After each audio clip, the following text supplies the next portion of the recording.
النهارده صديقي مش هنتكلم عن تحليل الاداء التقليدي، ولكن هنتكلم عن العين اللي بتبني مستقبل الانديه الكبيره، وهو المراقب الاوبزرفر مش محلل الاداء. المراقب ده المسؤول عن مراحل كرة القدم التكوينية الاحترافية في الفرق الكبيرة من سن ال 16 ل 19 سنة، اللي هي بروفيشنال فورماتيف فوتبول. وده يا سيدي مش مسؤول في مراحل الناشئين اللي هو يعرف لك الخصم اللي هتلعب قصاده بيلعب ازاي وبطريقه ايه، ولكن هو مسؤول عن ان لعيبه الناشئين من السن اللي قلت لك عليه تبقى جاهزه اللي هي تلعب في الفريق الاول وشاربه من الاخر الدي ان ايه بتاع مدرسه الفريق الاول. فزي ما انا بقول لك يا صديقي، المراقب مش هو محلل اداء.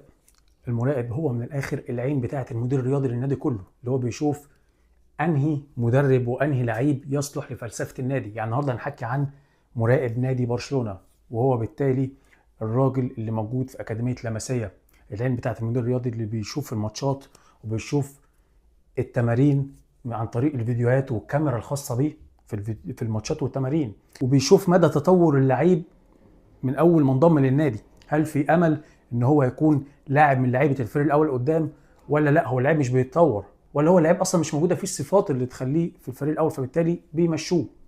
يعني ليه متطلبات لكل مركز، لان هو اللاعب اللي بيشوفه يصلح بيستثمر فيه ويعتمد عليه في الفريق الاول. لان زي ما انا قلت لك، هو بيركز على لعيبه الفريق والفرقه نفسها، مش بيركز على الخصم. لان بالنسبه له مكسب الناشئين مش هو الهدف، لان الفريق الاول هو اللي بيهتم بالمكسب، لكن تحت هو بيهتم انه ازاي ينشئ لاعب يصلح ان يبقى في الفريق الاول. وده الهدف يا صديقي. يلا بينا نشوف حاجه من كاميرا المراقب. ركز معايا هنا بقى يا صديقي. انت مش شايف حاجه، لان دي الكاميرا الخاصه بالمراقب، وهي بتبقى محطوطه في مكان معين في نص الملعب عشان تبقى جايبه الملعب كله. ويبقى هنتكلم في موضوع الكاميرات اللي خاصه بالمحللين والمراقبين في فيديو تاني. المهم يا صديقي، زي ما انت شايف ده تصوير لمرحله عمريه من 16 ل 19 سنه، تقريبا ده 16 سنه. على فكره مش كل المراحل العمريه بتتصور بنفس النوايا. يعني دول بيتصوروا علشان هو لما يقطع لقطات لكل لاعب فيهم ويتكلم مع كل لعيب في نقط القوه بتاعته عشان يعززها، مش عشان نقط ضعف بس، لا هو نقط ضعف يقويها ويحاول يشتغل عليها، ونقط قوه يعززها. فبالتالي لما يجي اللعيب مع الوقت لو عرف يتقدم في المستوى وماشي على الطريق الصح، انت خليك في الاكاديميه علشان ليك دور مهم جدا في الفيرست في الفريق الاول. وده المهم. لو صعب اللعيب انه يتطور بعد الاعداد وبعد الكلام مع اللعيب مباشره من المراقب والجهاز الفني، لان المراقب بيبقى له قاعده مع الجهاز الفني يتكلم مع اللعيب، والجهاز الفني الواحد اتنين تلاته النقط القويه والنقط الضعيفه لازم يشتغل على الحاجات دي مع الوقت، ويتصور له فيديوهات ولقطات على مدى طويل بقى بيشوف هو اتطور ولا لا، وهل التطور سريع او على الاقل التطور ماشي في الطريق الصح. تمام، مش ماشي في الطريق الصح يبقى يروح. وما تقلقش، همسك لك الكاميرا بطريقه معينه واخليك ازاي تشوف الماتش بتاع المرحله العمريه بعين المراقب.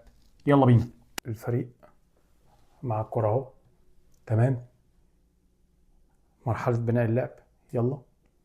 زي ما انت شايف الفرقه في مرحله بناء اللعب بتبدا، بيبقى شكلها 2 3 2 3.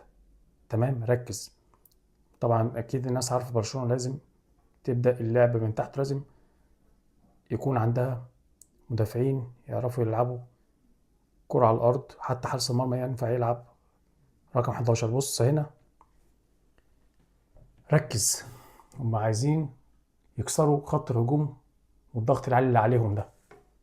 اهم حاجه ما يخسروش الكوره. زي ما انت شايف عايزين يسحبوا الخصم، والحارس بص بيلعب كانه راجل حر. ركز هنا في لعيب نص الملعب ده. بص هيعمل ايه، يحاول يهرب من الرقابه ويحاول يظهر مش عارف يفتح زاويه تمرير. زي ما انت شايف ضغط من الخصم. هيعمل ايه بقى اللعيب؟ انت بقى كمان مراقب لازم تشوف اللعيب بيتصرف ازاي والدنيا مقفوله. تمام. بص ركز هنا، شفت ده؟ شفت ده؟ اللعيب ده ممسوك. هيعمل ايه طيب؟ هيحاول يهرب من الرقابه كلاعب خط نص، لازم يتحرك بين الخطوط ويظهر للمدافع دلوقتي. هل هيعرف؟ لو عرف تمام، فده لعيب ممتاز. زي ما انت شايف، والسيرد باك اهو. بص، اسف، قلب المدافع. بص يتحرك ازاي، هيهرب. هو فعلا زي ما انت شفت هرب وفضي اهو وكسر، ويا سلام، وفتح كمان زاويه بجسمه للملعب على طول. فده لعيب ممتاز، فده هيصلح انه يبقى لعيب في الفريق الاول قدام. زي ما انت شايف بص، فتح زاويه تمرير وفتح زاويه جسمه كمان ناحيه الكوره على طول اهو، بيظهر لزمايله، لعب لزمايله اهو. نفس القصه، بص يظهر تاني نفس اللعيب. ركز اهو، اللعيب ده ماشي، هو لعب لده وراح بعد ما لعب ده لعب للي معاه الكوره، وبرده لعب نص ملعب برده بيفتح للي معاه الكوره. انت ملاحظ؟ فبص نفس القصه، فتح زاويه التمرير اللي معاه الكوره. هو شغله كل ده ما انتهاش، وبيتحرك بين الخطوط ازاي. فده لعيب ممتاز وبيساعد زمايله في مرحله التطوير زي ما انتوا شايفين. مش مبطل بيظهر. اللعيب ده انا ما اعرفش اسمه، ولكن يعني اعتقد حد زي ده بقى هنشوفه قدام في المستقبل، يعني في الفيرست موجود. المهم ركز هنا معايا، اللعب رايح الناحيه التانيه زي ما انت شايف. المدافع اهو والباك اهو بيفتح له هناك كرة مع المدافع. ماشي، هنا بص ركز على الوينج زي ما انت شايف. الوينج المفروض يعني مستني كرة لعب الباك فيظهر له بميل عشان يفتح له زاوية تمرير، ما يقفش ورا ده.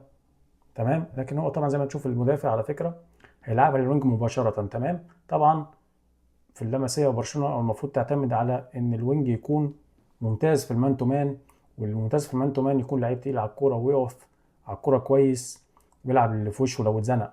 فده هيعمل تصرف غريب جدا، حتى مش قادر يقف على الكوره زي ما انت هتشوف دلوقتي، ويعمل اوفرلاب مع الباك. بص التسرع، الكوره جت تعمل فيها ايه، هتشوف دلوقتي على طول ما فيش فرصه، اتقطعت بس. فشوفنا لعيب وسط ممتاز تصرفه، يصلح انه لا هو يستثمر فيه عادي جدا. شفنا نقطة ضعف قوية في الوينج. المدافعين عارفين يطلعوا بالكرة كويس، عارفين يتصرفوا، عارفين يلعبوا على الأرض عادي جدا تحت ضغط. فتخيل بقى في الماتشات المفتوحة يبقوا عاملين ازاي. فلا الحارس بيلعب كراجل حر أو ممكن يبقى لعيب 11، وده أهم حاجة في الأكاديمية إنه يلعب برجلين الاتنين كمان. فتعالى بقى أربط لك الطريقة اللي احنا شفنا بيها اللعيبة عن طريق اللي انا اوريك صفات لعيبه الفيرست الفريق الاول، علشان يشوف اللعيبه اللي في الناشئين دي هل هتبقى زي كده ولا لا. لانه لازم تكون فيهم نفس المواصفات اللي يبني عليها ان هي تبقى في المستوى اللي هوريلك دلوقتي في الفيرست تيم الفريق الاول في جميع مراكز الملعب في الخطه بتاعت 4-3-3. فنيجي بقى لحراسه المرمى. يعني مثلا في حراسه المرمى ان الحارس يكون عارف يتعامل ازاي مع الكره الهوائيه، بيبقى ممتاز في الكرة الهوائية زي ما انت شايف كده. في الفريق الأول بيتعامل ازاي الحارس مع الكرة الهوائية، يكون مطابق لنفس الصفات دي يعني زي ما انتوا شايفين. وانه كمان يكون بيعرف يلعب برجله كويس زي ما انتوا هتشوفوا دلوقتي. ده حاجة أساسية في حراسة المرمى، انه يكون كمان بيعرف يكون ازاي لعيب رقم 11 وازاي يلعب برجله الاتنين زي ما انت شايف، ويشارك في بناء اللعب. وفي نفس الوقت يكون أكيد رد فعله سريع زي ما انت شايف، الرياكشن بتاعه ممتاز. فلازم يكون الحارس فيه نفس الصفات دي علشان يصلح انه ياخد الفرصة في الفريق الاول يعني. وانه كمان يكون عارف يتواصل مع زمايله كويس زي ما انت شايف، على طول رمى الكرة لقدام للفرود. تعال بقى للمدافع. اما بقى المدافع يا صديقي فزي ما انت شايف هنا بيكيه، فلازم تكون من صفات المدافع زي ما انت شايف اهو انه يعرف يلعب الكور الطويلة، التمريرات الطويلة على زمايله مظبوطة، ويشارك في بناء اللعب للفرقة. ده رقم واحد في برشلونة. يعني عادي في صفات صدقني ممكن يكون مدافع هداف في الكور الثابتة عادي، مش مهم في النادي ده، على قد ما انت لازم تكون راجل كويس في بناء اللعب الفرقة زي ما انت شايفه، كويس كمان في المراقبة الدفاعية، وتكون عندك قوة دفاعية كبيرة زي ما انت شايف هنا بيكيه. ومراقب حتى لو واقف بعيد، هو مراقب المان المسؤول منه زي ما انت شايف هنا، المراقبة الكويسة. بص هو عارف، هو واقف فين ومسؤول من مين، وقوي دفاعيا. يلا نشوف لعيبة الأطراف أو بالذات الباكات، لأن الباكات عندهم مش اسطمبة واحدة، عندهم أنواع. أما بقى الباكات المتنوعة زي ما أنت شايف، باك بيعرف يتحرك أهو هناك من غير كورة ويفتح لزمايله ويلعب بينيات، وفي نفس الوقت بيعرف امتى يدخل نص الملعب ويضم لجوه، ويبقى لعيب في انفيرتد باك زي ما بيقول لك كده. وفي نفس الوقت برضو بيعرف يتحرك في المساحة الفاضية ويبقى كأنه وينج زي ما انت شايف.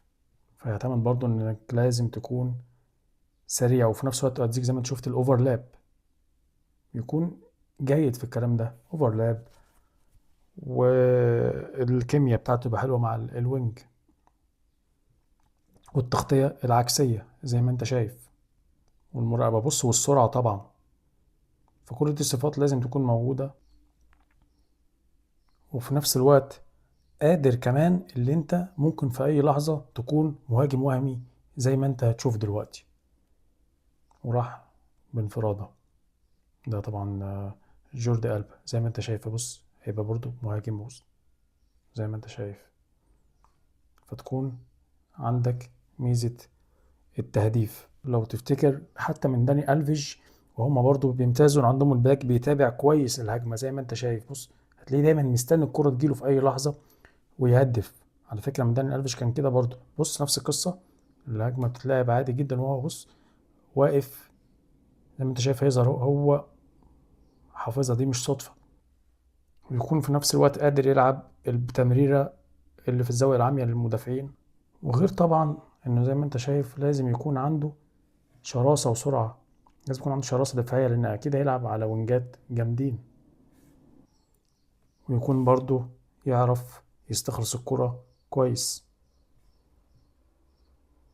ويكون طبعا ممتاز أو جيد في العرضيات والكرة البينية اللي بيعملها بالعرض للمهاجمين زي ما انت شايف. تعالى بقى نشوف السنتر ميدفيلدر، لعيب نص ملعب الارتكاز. فلعيب نص الملعب يا صديقي الارتكاز زي ما انت شايف هنا، بيسكتس اعتقد مفيش اجمد منه في الحتة دي. لعيب نص الملعب اللي دايما بيقف في المكان الصح، وبيعرف يلعب التمريرات اللي بين الخطوط زي ما انت شايف. في نفس الوقت بيعرف يستخدم، بص لما يستلم الكرة يعرف يستخدم زاوية جسمه صح للملعب، بيستخدم زي ما قلنا جسمه بزاوية منفرجة لحظة استلام الكرة. وبصوا دايما بيدعم زمايله في الدفاع ويدعم زمايله في الهجوم برضه، بيعرف يربط بين الخطين صح، وبيعرف يتحرك ما بين الخطوط بامتياز يعني. بص التمريرات بين الخطوط على طول، تمريرات بتكسر الخطوط دايما. بص هنا هو موجود بيدعم اللي قدام واللي ورا من الآخر. فزي ما انت شايف برضو الراجل بيشارك حتى في صناعة اللعب والأهداف اهو. ولازم يكون برضو تحركاته أكيد ذكية، واقف دايما واقف في المكان الصح. أي لعيب هيستلم هيلاقي بيسكتس أو اللعيب نص الملعب فاتح له زاوية تمرير.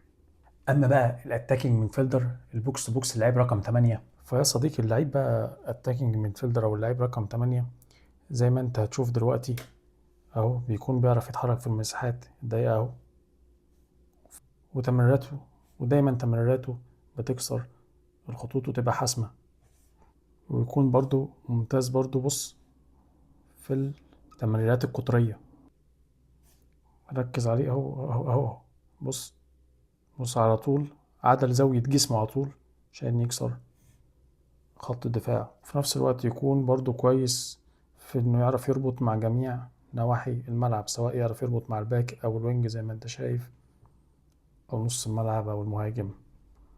وفي نفس الوقت يعرف برضو يستغل المساحات، ويكون لاعب عنده سرعات، ويعرف يبطأ ويعرف يسرع. أهم حاجة يكون ممتاز في التسارع والتباطؤ. بص الزاوية المفرجة على طول استلم وطلع لقدام على طول، مفيش حاجة اسمها يلعب يعني دايما، مش الحل انه يلعب بالعرض ولا اللي في وشه. أهم حاجة نطلع لقدام، ويكون في نفس الوقت غلس أو قوي دفاعيا زي ما انت شايف. مش سهل، وفي نفس الوقت وزي ما انا قلت بتعرف تستغل المساحات وتجري في المساحات الضيقة زي ما انت شايف هنا، وتخلق فرصة لنفسك، وتعرف على طول تستلم وتطلع لقدام، تستغل المساحات وتكون زي ما بيقولوا كده بوكس تو بوكس زي ما انت شايف. واخيرا بقى يا صديقي، المهاجم وصفاته اللي مطلوبة تكون موجودة فيه علشان يواكب اللامركزية في المدرسة بتاعت برشلونة. فالمهاجم يا صديقي لازم يكون عنده صفات زي ما انت شايف هنا. أنسو فاتي ازاي بيعرف يتحرك جوه منطقة الجزاء وينهي كويس على الجون، ومع العلم طبعا أنسو فاتي الإصابات حرمته إنه يقدم مسيرة كويسة مع برشلونة. ولازم تكون عندك توقع كويس للكورة هنا، وبتنهي على الجون، وتكون كويس في الربط، وتكون قوي في الالتحامات، وكويس في الربط مع المهاجمين زمايلك. وزي ما انت شايف اهو تكون جاهز انك تعرف تشتغل في اللامركزية، وتعرف ازاي تبقى مهاجم وهمي. ان انت اكيد انتوا عارفين برشلونة واللامركزية عاملة ازاي. ولازم كمان على قد ما انت تكون كويس في المساحات والسرعات، لازم تكون قادر تلعب اكيد في المساحات الضيقة. ده 1 2 3 يعني تيكي تاكا لمسية وبرشلونة، لازم تكون قادر على اللعب في المساحات الضيقة، وقادر اكيد على التهديف. ولازم طبعا تكون كويس اكيد في العرضيات. واكيد طبعا الف ب برشلونة لازم تكون الوينج بتاع برشلونة لازم تبقى قوي في المان تو مان، وقادر انك تعدي وتخترق دفاع الخصم. زي ما انت شايف هنا هو جامد اوي في المان تو مان، قادر يفوز في اي موقف. بص هنا نفس القصة على طول، كويس في المواقف 1-1 في المساحات، وفي نفس الوقت في المساحات الضيقة والمساحات الواسعة. وتكون قوي كمان في الضغط على الخصم واستخلاص الكرة، تكون شرس في الضغط، تكون مسؤول عن المنطقة بتاعتك أو المان بتاعك هو مسؤول. أو حتى زي ما أنت شايف بص، هو الراجل المشترك معاه في الكرة لازم يكسبها، أو مسؤول حتى عن قلب المدافع لو أنت لا مركزية وبيتفروت. والسن ده بقى يا صديقي اللي أنا قلت لك عليه هو عنق الزجاجة، وده اللي بيشوف المراقب فيه الصفات المطابقة اللي تخلي اللعيب في الناشئين يصلح يبقى في الفريق الأول. يعني هو راجل عايز وينج مان تو مان كويس، 1-على-1 كويس. لو في لعيب في الناشئين عنده الميزة دي، أو لعيب ينفع تتطور فيه الميزة دي، فده يصلح إنه يبقى في الأكاديمية علشان يخدم النادي قدام. فمن الآخر المراقب هو حارس هوية النادي، والراجل اللي بيشوف المركز من أول حراسة المرمى لحد المهاجم قدام، ليه مواصفات معينة. يعني مش شرط تكون لعيب كويس قوي علشان تتقبل، ومش شرط انت عشان لعيب سيء ما ينفعش تكمل. فمن الاخر هو بيشوف ان كان اللعيب هيكمل ويبقى قدام في الكامب نو، ولا رحلته هتقف هنا. وكان معكم حازم زناتي، واحد بيحب يعرف الكوره بتلعب ازاي. سلام.